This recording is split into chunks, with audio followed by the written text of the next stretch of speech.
යාළුවන්ට හවසට කන්න පුළුවන් රසම රස කෑම. මේක හදාගන්න හරිම ලේසියි. ගෙදර තියෙන අමුද්‍රව්‍ය තමයි හදාගන්නේ. කඩෙන් ඔයාලට මුකුත් ගේන්න ඕනේ නෑ. ටක් ගාලා අපිට මේක හදාගන්න පුළුවන්. ගොඩ වෙලාවක් යන්නෙත් නෑ. ඉස්සෙල්ලම තඹගත්තු අල හොඳට පොඩි කරගන්න ඕන සිහින් වෙන්නම. මේක හොඳට පොඩි කරගන්න ඕනි. ඊට පස්සේදී අපි මේ අලවලට එකතු කරන ගෙදර තියෙන දේවල් තමයි එකතු කරන්නේ. හීනීට කපාගත්තු ලුණු අමු මිරිස්, වියලි මිරිස් ටිකක්. ඊළඟට මම තම්බලා මාළු පොඩි කරලා ගත්තා. ඒක බබාලට ගුණයි. දරුවන්ට ගුණ නිසා. ඒක ඊට පස්සේ ගම් මිරිස්, ඊළඟට හීනීට කපාගත්තු කරපිංචා එකතු කරනවා.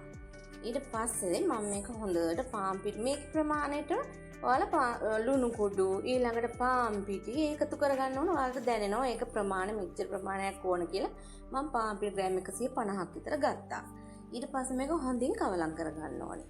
හොඳට කවලම් කරගන්න ඕන. හොඳට පොඩි වෙන කවලම් කරගන්න ඕන. ඔයාලට හැන්ද පාවිච්චි කරන්නත් පුළුවන්.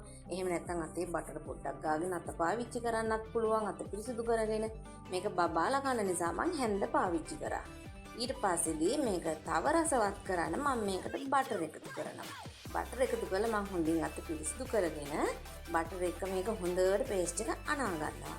අනාගෙන මේක අපේ පදම දැනෙනවා ඔයාලට මේක මෙහෙම කරන්න ඕනේ කියලා. ඊට පස්සේ අපේ පදම දැනුනන් පස්සේදී මේක ලෑල්ලකට හොඳින් බටර් චුට්ටක් දාලා පිරිසිදු කරගෙන තුනී කරගන්න තමයි තියෙන්නේ. මේක හරිම රසයි. ඒ වගේම හරිම ලේසි. අපිට කඩේ යන්න ඕනේ නැහැ. ගෙදර තියෙන දේවල් ඔයාලට මේකට කැමති නම් බිත්තර පොඩි කරලා එකතු කරගන්නත් පුළුවන්. ඔන්න ඔහම තමයි මම ලස්සනට කොටුවට හදාගත්තේ. ඔයාලට දැන් පේනවනේ මේක.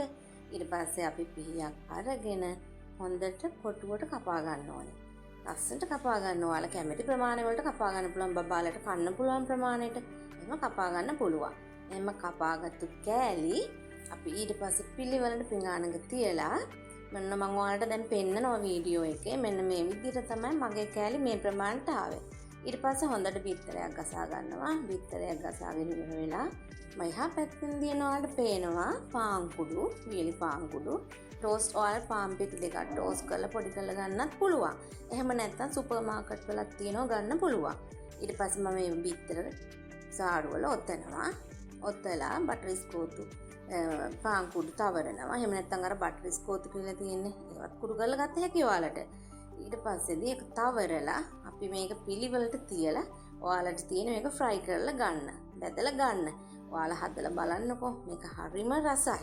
හවස තේ වෙලාවට පොඩි බබාලට කන්න පුළුවන්. පොඩි බබාලට සැර නැති වෙන්න ඔයාලට මේකට එකතු කරගන්න පුළුවන්. බිත්තර එකතු කරගන්න පුළුවන්. මාළු එකතු කරගන්න පුළුවන්. චිකන් එකතු කරගන්න පුළුවන්. ඔයාලට කැමති විදියකට කැමති දෙයක් එකතු කරගන්න පුළුවන්. ඊට පස්සේ මම මේ පෙන්නන ප්‍රමාණය හෝ ඊට වඩා ලොකුට හෝ ඔයාලට ගන්න පුළුවන්. ඊට පස්සේ අපි හොඳින් පිරිසිදු කරගත්ත වාජනයක් ලිපේ තියලා ඒකට ඔයිල් දාලා ඒක රත් වෙනකොට ඔයාලට තියෙන්නේ මේක හොඳට තෙල් ටික රත් වුණාම බෙදලා බබාලට දෙන්න. මේකට ඔයාලා කැමති නම් මයොනයිස් දාලා දෙන්න පුළුවන්. සෝස් ටිකක් දාලා දෙන්න පුළුවන්. කැමති ආකාරයෙන් කැමති විදියකට බබාලට දෙන්න පුළුවන්. ඔයාලගේ රස අනුව මේක ටේස්ට් එක වෙනස් කරගන්න පුළුවන්. ගම් මිරිස් චුට්ටක් වැඩි කරගන්න පුළුවන්. කැලි මිරිස් වැඩි කරගන්න පුළුවන්. මාළු ප්‍රමාණය වැඩි කරගන්න පුළුවන්. ඒ කොහොම කරත් මේක හරිම රසයි. ඔන්න ඔයාලා හදලා බලන්න. ඒ වගේම මගේ channel එක subscribe කරන්න. මම ඔයාලට තව රස කෑම ගේනවා. පොඩි බබාලට කන්න පුළුවන්.